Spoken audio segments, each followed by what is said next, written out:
basically have 48 hours to get everything we need to know about the LA Chargers because this is a huge matchup, basically a playoff momentum swing so early in the year. Division rights are already up for grabs, and I'm going to let you know everything I'm feeling before we get into Thursday night's game. But before we do get into all of that, please be sure to subscribe to the channel and like this video, as I'm going to keep you up to date on anything Kansas City Chief related that you do not want to miss out on. And without further ado, let's have some fun. Now today we got a lot of injury updates, and it was unfortunate because we heard about Trent McDuffie and the status of him going into Thursday and also into the future as well. He was put on IR. He will miss the next 4 weeks, but with that, it looks like he will be available against the Buffalo Bills, and we will need him for that game. And also too, it's basically like a gut punch to the Bills. We already did it to them draft night because that was the cornerback that they supposedly wanted, and KC traded ahead of him. So it would be good to see him actually play in that game and shut down Diggs and show them,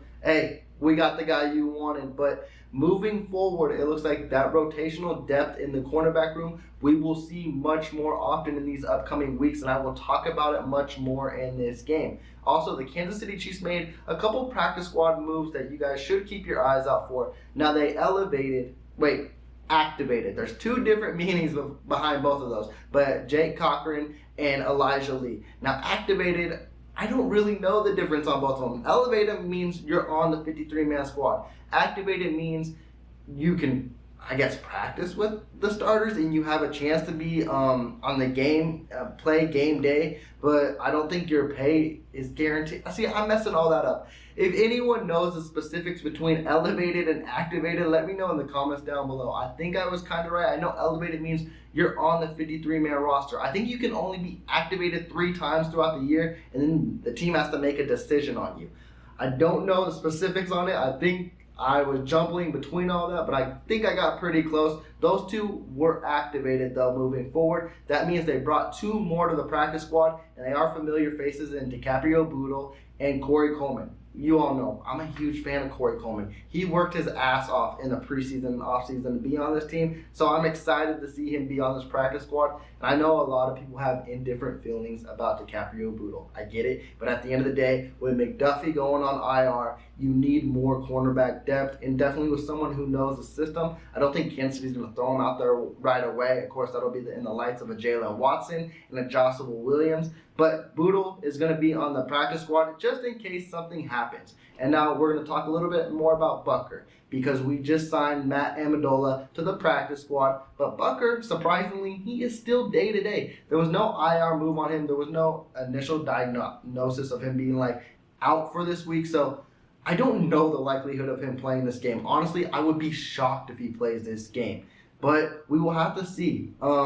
Maybe they can run with the rotation they did last week of having Justin Reed doing the kickoffs and then Butker basically taking 2 steps and kicking a field goal or an extra point. Again, I do not want to see him get more hurt because he's going to be pivotal in these winter games when it comes November, December, January, playoff crunch time. And he is one of the elite, top 3 kickers in the league, and that's something you don't want to lose, because we saw week 1 and you saw the Colts, they already kicked their kicker to the side of a Blankenship, and maybe he could be an interesting one to sign for a week. I don't know how he would pan out, but he has a lot to kick for, so that might be an interesting move.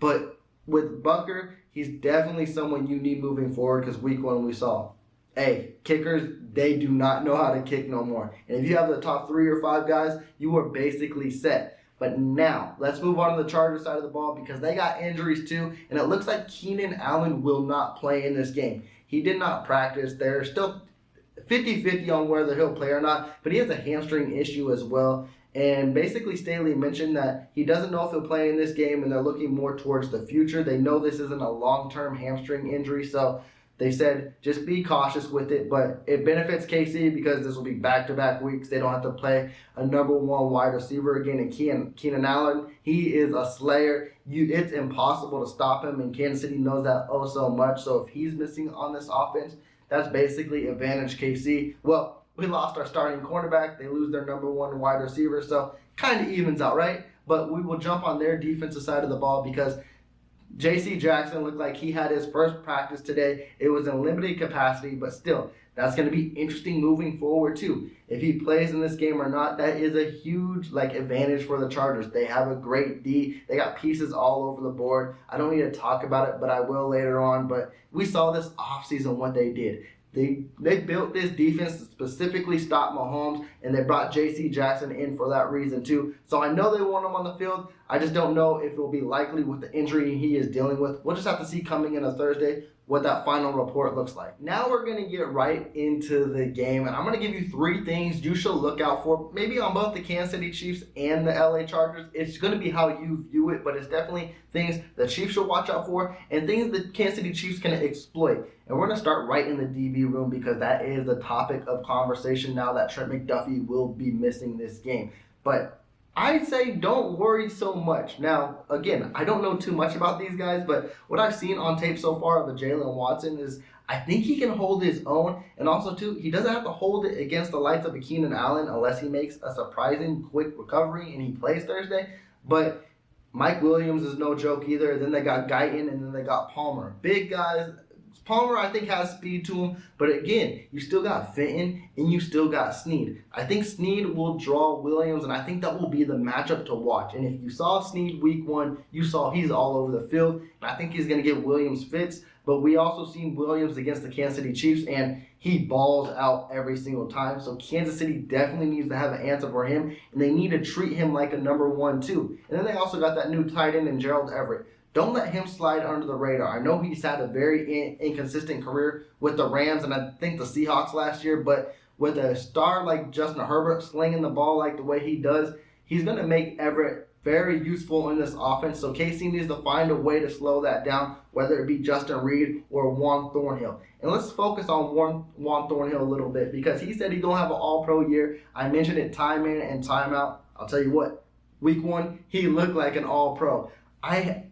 He looked better than his rookie year. I've not seen him fly like a missile like that in such a long time. Like that pass towards the sideline when he basically came out like a missile and flew. And he had 2 other plays like that too. And right now, I know it's week 1, so let's not get too carried away. But he leads the league in pass breakups. He has a 43% passer rating on him right now. If he can keep that up throughout the season, it was one of my bold predictions is that he's going to have a way better year than Tyrann Mathieu's best year in Kansas City.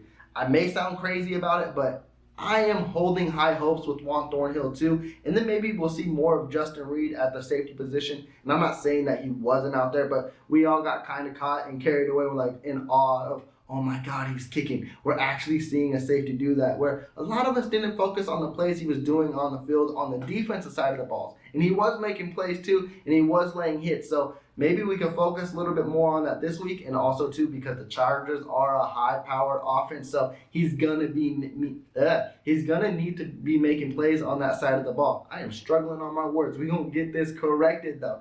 But the cornerback room, I don't think it's that much of an area of need that a lot of people are mentioning. Because I've seen comments of people saying, hey, well, since McDuffie's gone, do we sign a vet like a Chris Harris or someone like that? Bring back Bashad Breeland. I don't think that's necessary. Let's see what these young guys are about, and let's have them mature a little quicker than they need to. It might be a roller coaster ride, specifically if Williams is out there as well. He's a raw talent. I love him. He will give you that highlight reel play, and then he will have a highlight reel play probably made on him.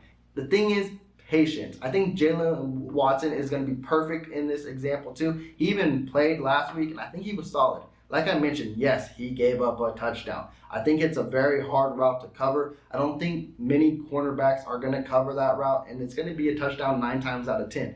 As for that, he held his own very, very well, and I'm excited to see him basically get majority of the snaps. Will be outside, will be slot, who knows? Only time will tell, but I'm excited to see this cornerback room work. Now we're going to focus on the pass rush, but for both teams, the Kansas City Chiefs and the LA Chargers. LA, we know what they present. They probably got one of, if not the best duo in the league with Khalil Mack and Joey Bosa, and Khalil Mack showed off against his old team, and it's something you don't want to see. And maybe he was just taking vengeance off on the Raiders. Who knows? But he had 3 sacks against them, and that's going to be a deadly duo, and you know they're going to try to find a way to get after Mahomes. And I think it could be, if you were to look at both pass rushers and how I would grade them, I might say advantage KC for this reason, and I think it's the O-line. Now, I think Kansas City has the better O-line in this situation. Chargers have some nice pieces on their O-line, but it's not as complete as what the Chiefs have. The left side is completely shut down, and then when you get towards the center and the guards, and then when the right tackle, it can be got. And I think that's where the lights of a George Karlaftis, Chris Jones, Frank Clark, Carlos Dunlap, and you can even throw Mike Dana in there now since he led week 1 tied week 1 with the other 2 in Karlaftis and Chris Jones in pressures. And I think they have varieties of way to get to the quarterback. And I think Spags is going to try to find different type of schemes to get to Herbert and make him feel pressure. That way, make him uneasy. That way, he's not throwing these crazy passes like Mahomes is. Both defensive coordinators are going to do that. Try to get these 2 quarterbacks off their games. It's who plays better off their game. We know how Mahomes does off his game. We do get a little taste of what Herbert does. But at the end of the day, I'm going to take Mahomes in that situation. And I just like what Kansas City's pass rush is bringing too. And it makes it better for these cornerbacks going forward. Because if you can get hits on Herbert or make him feel uncomfortable and just tinker with his passes a little bit, the cornerback can make a play on the ball. So if that happens, Jalen Watson might have a better day than a lot of y'all expect. Or a Snead, or Fenton, you name it, the list goes on and on. So stay tuned on this pass rush for the Kansas City Chiefs. I know a lot of people are going to be focusing on the Chargers pass rush. Let them do it. But if our O-line can contain it, like they had 5 sacks against the Raiders, that can't happen. And I don't think it will because Mahomes is way more mobile than Carr, and he can also get out of the pocket, extend plays.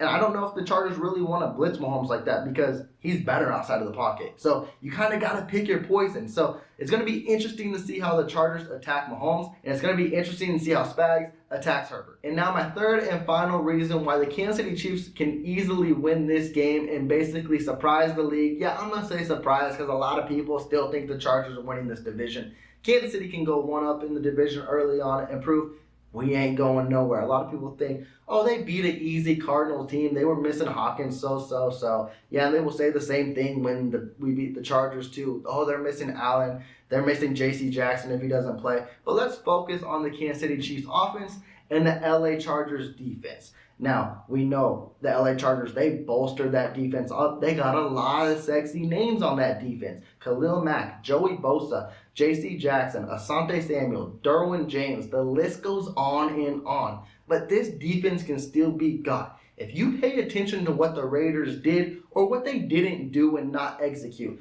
Last year, the Chargers really struggled with stopping the run. And if you look at the Raiders game, they kind of did too. The game might have got too out of hand for the Raiders, and we say out of hand like it was never a game. Like, it was still a game close. The final score was 24-19. It's not like the Chargers blew them out any which way. But in the running game for the defense of the Chargers, Josh Jacobs, he didn't get enough carries to get going, but he had 10 carries for 56 yards. That's 5 yards a carry. That's basically what the Kansas City Chiefs were averaging with 3 running backs against the Cardinals. If the Chargers do not know how to stop the run, the Kansas City Chiefs can do the same exact thing, if not better and much more, that they did with the Cardinals to the Chargers too. And the Chargers won't see it coming because they will just anticipate, how do we stop Mahomes and let's not make him make a big play.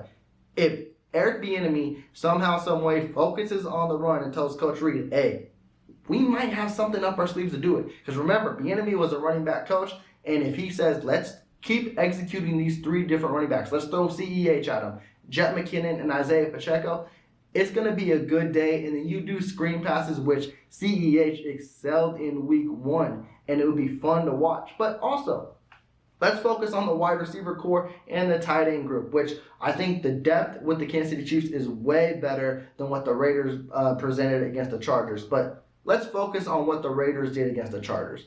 Devontae Adams, he went nuts. But I don't really want to focus solely on Adams, kind of like Derek Carr did the whole game, because he has 17 targets and 10 catches. Like, come on. you got other players, you got other weapons, and Mahomes is going to find different type of weapons. But let's go to his next receiver down, which was Darren Waller, which he only had 4 catches off of 6 targets. But the main thing that caught my eye off of those 4 catches is he almost had 80 yards. That's 20 yards a catch. The Chargers have all these sexy names, and they do make highlight plays. But if Mahomes does not turn the ball over and he executes and finds these open receivers, it's going to be a long day for this Chargers defense. Yeah, like I mentioned, sexy players all over the field, but they can be got. And I would keep your eyes out for this receiving core this game, because I think week 1 we mostly focused on tight ends making the plays and the running backs. I think the wide receiver is going to get more involved. I can see Juju having a bigger game, McCole Hardman, MVS, Sky Moore. The list goes on. And I do anticipate Sky Moore, his usage to increase week by week. So Chargers, you can be expecting a lot. Like if you just expect the same game plan that Kansas City came week 1, I think both of these teams basically got what do you call it? Basically, like, knock the rust off your shirt and type of things. Like, okay, let's go. I think both of these teams know this was our main matchup we looked out for. Even Coach Reed mentioned, and Spags, all that too, in short weeks, they actually kind of prepped for the Chargers early, which you never really want to hear it. But when you blow out the Cardinals like that, it's like, okay, well, that's good to hear. You prep for someone early, because now we might have a slight advantage there. So it's going to be fun. We know this is a playoff matchup. This is a heavyweight bout that everyone is excited to see this Thursday night. And I'm going to keep you in tune throughout this week. Basically only another day. But tomorrow I'm going to give you my bold predict. I'm struggling on my words today. But with that, also tune in tomorrow, because I'm going to give you my bold predictions on basically who I view might step out and stand out against the Chargers. But please be sure to subscribe so you don't miss out on any of that. And also give me that big thumbs up and like this video. And with that, I'll check back in with y'all tomorrow.